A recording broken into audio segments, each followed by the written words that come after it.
So today was a busy day for Brock Lesnar. All hardcore MMA fans are already aware. I think I should have made this video as soon as we got the news, but I'm sure everybody who's watching this video already knows what's going on. But I'm still gonna make it, give a few of my thoughts. Anyway, let's get right into wiretap number 3. Till the casket drops. Third time's the charm, right? Come on. Alright, before I get into the whole Brock Lesnar thing, and well, that was the main topic of this video, a few little pieces of news came out during the day. I'm going to just go over that a little quick so I can have more time on the Brock Lesnar situation. Sengoku 12, which will be in March 7th, they're already expecting, they just announced it, and they're already expecting Jorge Santiago and Maximo Blanco to fight. Not against each other, but they're still looking for opponents, so that's a little bit of news. Bobby Lashley, who's been opponentless for the January 30th Strikeforce Miami event, may be facing Wes Sims.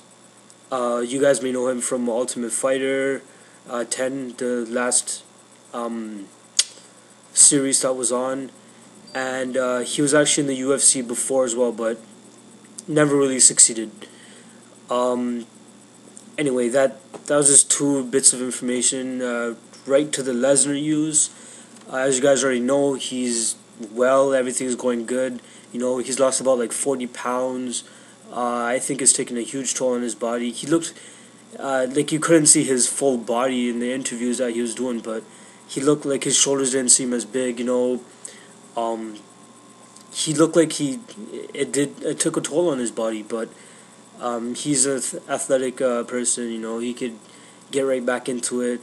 I don't think sure he's going to need time to recover and train for all that, getting back into the octagon, but it's Lesnar. He's very athletic. I think he can bounce back from this.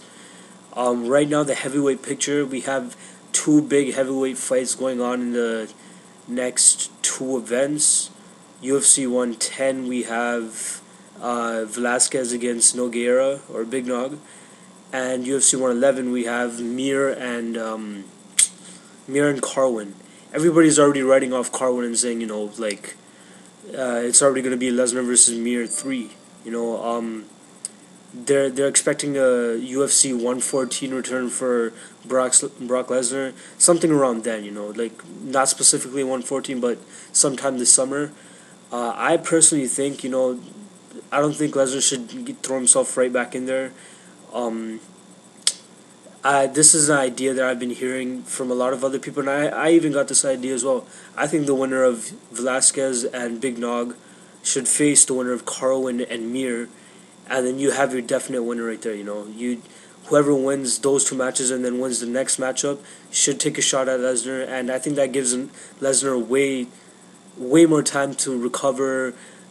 Get his weight back, just get back into a groove. It was a pretty bad health problem, as we already know. It's kept him out for a long time, and I think that'll be more than enough time for him to come back, and just give him him at 100%. And I think with those 4 guys, plus Junior Dos Santos, he's not getting the consideration right now, but I think those 4 guys are all well deserving of the title shot, and I think they should have that little, the winner of those 2 fights face each other, and the winner of that gets the title shot. And I only see it fair, I think all 4 of those guys are well deserving of the title shot, but whoever pulls out the victory in those fights should go for it. So that's my view on the heavyweight picture and Lesnar's status and his health reports and all that stuff. So, in my last video, wiretap number 2, I actually got a few questions. So I thought I'd add this. If you guys have a few questions and stuff, just let me know. Just post them. I can either reply to them on there, but if I have time, I'll reply to them in my next video, which I will right now. I got 2 questions from one of my viewers, one of my 12 viewers at the moment, but I'm slowly getting more and more people. Anyways, his first question was actually after losing about 40 pounds, Lesnar, how long will that keep him from fighting? Like he's already stated. I've already stated most of the answers to these questions. They're expecting him to be back for UFC 114. I personally think he should stay away longer. So he can recover and get everything back, get his athleticism back, get it. Just get his feet back under him, and so he can come back at 100%. And like in case he does lose, and he can't use the excuse of I just came back from that major health problem, and I don't want him. I don't see him using that as an excuse, but I don't want it to be an option for him either. So I think he needs a little bit more time. Second question the viewer actually had was if Kimbo wins, who should he fight next? So Kimbo is fighting at 113 versus Matt Mitrione, like I said in my last video. I think if he decides to stay at the heavyweight division, he should take on like one of those strikers, somebody that won't take it to the ground. Because we already know like what's his name, Joe Rogan, like over exaggerated Kimbo's takedown defense in Houston Alexander. Like, come on, Houston Alexander is not known for taking it to the ground. He's a ground and pounder, sure, but like, come on, he's not amazing on the ground. But Kimbo, if he was to face somebody that would take him to the ground in the heavyweight division, he'd just get annihilated. And Dana obviously doesn't want that. He wants to keep Kimbo around as long as possible because it's going to bring in pay-per-view buys and it's going to bring in views. So personally, I think like he should take on somebody like Czech Congo or even Paul Bontono, like one of those stand-up strikers, somebody that's gonna stand there and slug it out with him. Czech Congo's on his demise right now. He's lost a few fights against Velasquez and Mir. But I think, if Congo wins his next fight against Montello, and if Kimbo wins this next fight, I think, this should be a good, that would be a good matchup, Congo against Kimbo. Who knows? So those are two questions I had so far. If you guys wanted to ask me more stuff, just go ahead. Unfortunately, I'm limited to like 10 minutes in each video. I try to put in as much as I can. This video is obviously going to be a little bit shorter since like there isn't that many topics. It's just basically about Lesnar. And since I still got like a few minutes left, I thought I'd just discuss. I thought I'd go classic with UFC, and I've been watching from like UFC 1 and just watching all the way back then to when like Royce Gracie was just ruining people and Dan Severn was around. Right now, I'm about to start watching UFC 9. That's when they got rid of the tournaments and they actually started doing like one-on-one bouts.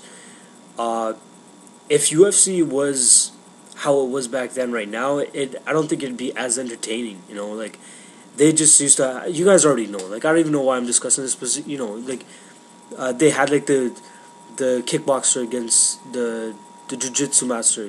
They just had that one technique, and each one was exploited. Like in the end, like Royce Gracie won like 3 of the 4. 3 of the 4 tournaments, the first 4 tournaments, and then he left.